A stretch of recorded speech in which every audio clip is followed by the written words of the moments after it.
Nike's new FuelBand, the SE, simply known as the second edition, arrives in four colours from the start, but aside from those brightly coloured accents, the look of the hardware hasn't really changed at all. That's a relief because we really like that design, and it shows it still feels like a sports accessory more than a lump of technology lashed to your wrist. Over a year and a half since its debut, what's changed here is what's going on inside the FuelBand. Nike's upgraded to Bluetooth Low Energy, or Bluetooth 4.0, which might not sound important, but aside from those energy savings, the band can now constantly talk to your iPhone, meaning there's no more extended button pressing needed to upload your last run around the block. The display again is the same as the last FuelBand, although the screen actually scrolls faster now, so you'll be able to hop through all those options from your fuel count, to the time, to how many calories you've burnt, to how many steps you've taken, much faster than you could in the old model.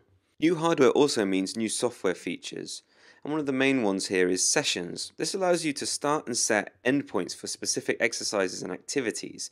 Previously, the FuelBand just offered a daily line graph of how you were expending Nike's exercise points, known as fuel.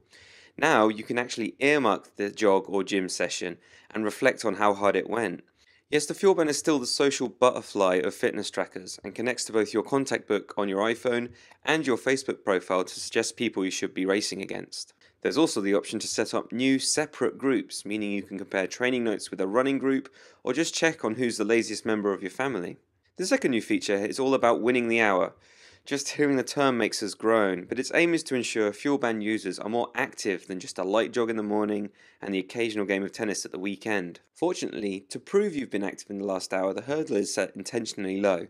However, it's surprisingly tricky to ensure you're doing something active for that 5-minute slot.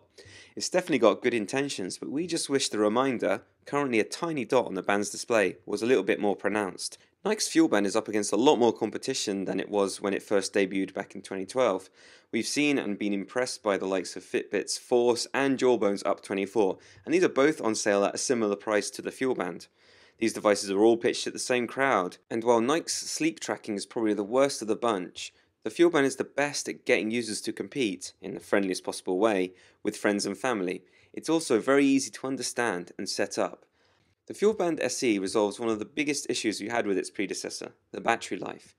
However, we're still waiting for that Android app, because without an iPhone, you're really not getting the full experience.